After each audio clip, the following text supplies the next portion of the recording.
তো হ্যালো বন্ধুরা, তোমরা সবাই কেমন আছো? আশা করি ভালো আছো।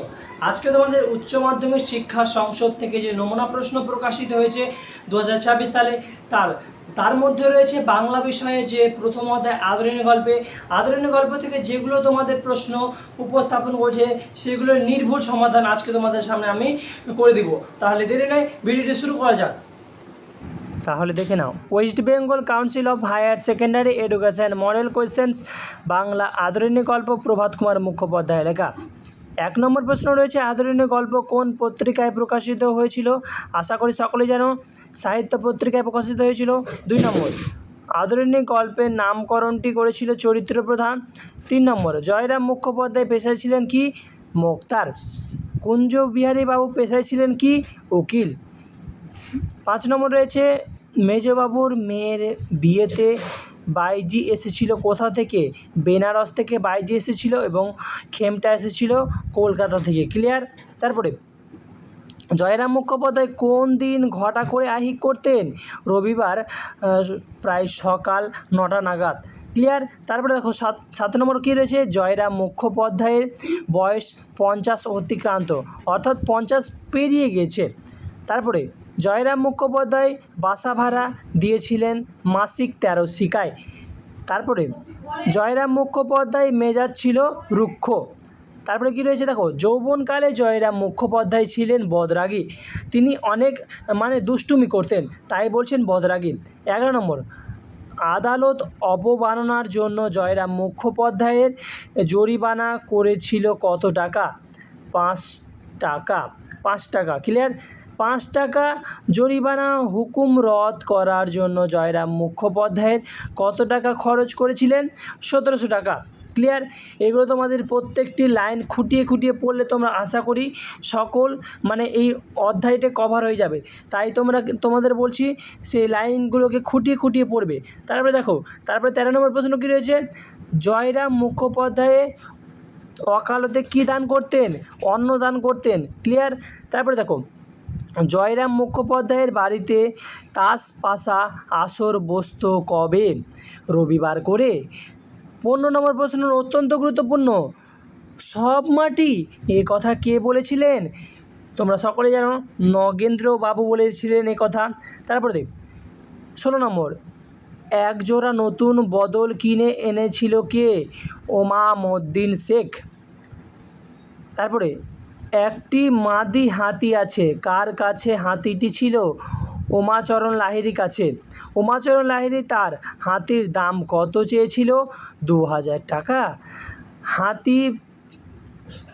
হাতির পায়ে জল দিয়ে তাকে বরণ করেছিলেন জয়রাম মুখোপাধ্যায়ের জ্যেষ্ঠ পুত্রবধূ। তারপরে আদরিণীর ললাট রঞ্জিত করে দিয়েছিলেন কে? বড় বউ। তারপরে জয়রাম মুখোপাধ্যায় নিমন্ত্রণ রক্ষা করে ফিরেছিলেন কোথা থেকে? পীরগঞ্জ থেকে। তারপরে জয়রাম মুখোপাধ্যায়ের পুত্র সংখ্যা ছিল 3টি। তারপরে প্রশ্ন কী রয়েছে, মূলধন হার পড়িতে লাগিল, তার কারণ সুদে টাকা সংসার চলছিল না, তাই লোকজন জয়রাম মুখোপাধ্যায়কে বলেছিল যে আদরিণীকে বিক্রি করলে তার মাসে বেঁচে যাবে 30-40 টাকা। তারপরে হাতি ভাড়া দিয়ে জয়রাম মুখোপাধ্যায় আয় হতো সর্বাধিক 15 থেকে 20 টাকা। তারপরে রয়েছে শূন্যস্থান পূরণ করো। পাড়ার নগেন্দ্র ডাক্তার ও জুনিয়র উকিল কুঞ্জ বিহারী বাবু জয়রাম মুখতারের কাছে এসেছিলেন। 2 নম্বর, আমি আজ 20 বছর ধরে তাদের অ্যাসিস্ট্যান্ট বাধা মোক্তার। 3 নম্বর, অতি অল্প কারণে তাহার তীব্র অভিমান উপস্থিত হয়। তারপরে সন্ধে নাগাদ হাতি এসে যাবে এখন। তারপরে আমার তো ভাই খেমটা শোনার বয়স নেই, তোমরাই শোনো। দেখো, সম্মুখভাবে টাক আছে। ক্লিয়ার? 7 নম্বর রয়েছে, ইহার ড্যাশ আদিবাস ড্যাশ কী রয়েছে? ড্যাশ যশোহর জেলায়, আদিবাস যশোহর জেলায়। ক্লিয়ার? তারপরে আমার স্ত্রী যতটুকু ড্যাশ আছে হুজুরের তাও নেই দেখছি, কী হবে? আইন জ্ঞান। তারপরে 9 নম্বর কী আছে, জয়রাম মুখোপাধ্যায় বৈঠকখানায় ব্রাহ্মণের হাত থেকে হুঁকো নিয়ে 2-4 টান দিয়েছিলেন জয়রাম মুখোপাধ্যায়। ক্লিয়ার? তারপরে বীরপুরে উমাচরণ লাহিড়ী একটি মাদি হাতি আছে। উমাচরণ লাহিড়ী কর্মচারী 2000 টাকা নেওয়ার সময় স্টাম্প কাগজে রসিদে লিখে দিয়েছিলেন। ক্লিয়ার? তারপরে কম্পিত হস্তে তাহার পদচতুষ্টয়ে সেই জল একটু একটু ঢালিয়া দিয়েছিলেন। তারপরে উল্লেখিত ঘটনা পর সুদীর্ঘ 5 বছর অতিক্রান্ত হয়েছিল। তারপরে জয়রাম মুখোপাধ্যায় ছিলেন 3টি পুত্র। তারপরে এই কথাগুলো শুনিয়া মুখোপাধ্যায়ের সেই ডাগর চক্ষু দুটি জলে পরিপূর্ণ হয়ে গেল। ইহার পর আর তিনি কাছারি যান না। 17 নম্বর, মুখুজ্যে মহাশয় হাতিটিকে বিক্রি করে ফেলুন। তারপরে 18 নম্বর রয়েছে, সেখানে বিস্তর গরু, বাছুর, ঘোড়া, হাতি, উট বিক্রয়ার্থে বিক্রি করার জন্য আসে। ক্লিয়ার? তারপরে 19 নম্বর, মেলায় আদরিণীকে নিয়ে যাওয়ার সময় মাহুতের সঙ্গী হয়েছিলেন জয়রাম মুখোপাধ্যায়ের জ্যেষ্ঠ পুত্র। 20 নম্বর, পূর্বদিন 2 টাকার রসগোল্লা আনাইয়া রাখিয়াছিলেন। 21 নম্বর নেই এখানে, 22 নম্বর দাগ নম্বর রয়েছে। তার সঠিক অ্যান্সারটি কী হবে তোমরা কমেন্ট করে আমাকে জানাও। ক্লিয়ার? তারপর দেখো 23 নম্বর রয়েছে, কল্যাণীর আশীর্বাদের দিন স্থির হয়েছিল বৈশাখ মাসে। ক্লিয়ার? তারপরে দেখো, কথাই বলে ব্রাহ্মণ বাক্য বেদ বাক্য। 24 নম্বর প্রশ্নের অ্যান্সার। 25 নম্বর কী রয়েছে, ড্যাশ সপ্তাহব্যাপী আর এক মেলা হয়। রসুলগঞ্জে সপ্তাহব্যাপী আর একটি মেলা হয়। ক্লিয়ার? 26 নম্বর কী রয়েছে, বাড়ির থেকে ড্যাশ ক্রোশ দূরে গিয়ে আদরিণী অত্যন্ত পীড়িত হয়ে পড়েছিল 7 ক্রোশে। ক্লিয়ার? তারপরে 27 নম্বর প্রশ্ন রয়েছে, পীড়িত আদরিণী রাস্তার পাশে একটা আম বাগানের শুয়ে পড়েছিল।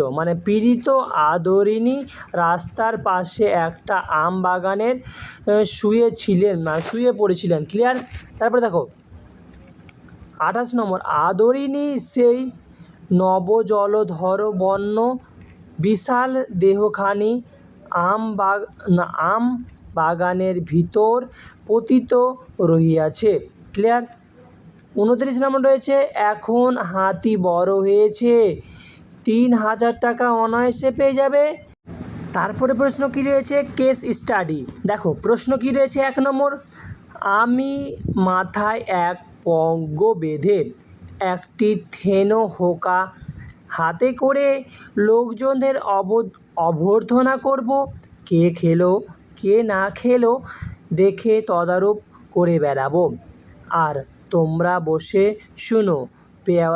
পেয়ালা মুঝে ভোট দে, কেমন? বলিয়া মুখোপাধ্যায় মহাশয় হা হা করিয়া হাসিতে লাগিলেন। জয়রাম মুখোপাধ্যায়ের এ কথা বলার কারণ, তিনি বয়স্ক মানুষ। ক্লিয়ার? তিনি ছিলেন কি বয়স্ক মানুষ, তার 50 বছর প্রায় অতিক্রান্ত করে ফেলেছে, তাই এই কথা তার মুখ থেকে বেরোচ্ছে। ক্লিয়ার? তারপরে 2 নম্বর কী রয়েছে, জয়রাম বক্তার দিকে দৃষ্টিপাত না করিয়া বলিলেন, না, গরুর গাড়িতে চড়ে আমি যাব না। যদি হাতি চড়ে যেতে পারি তবেই যাব, নইলে এ বিবাহে আমার যাওয়া হবে না। উক্তিটির মধ্যে দিয়ে বক্তার যে মানসিকতা প্রকাশ পায়, সঠিক অ্যান্সারটি হবে আভিজাত্যের গৌরব। ক্লিয়ার?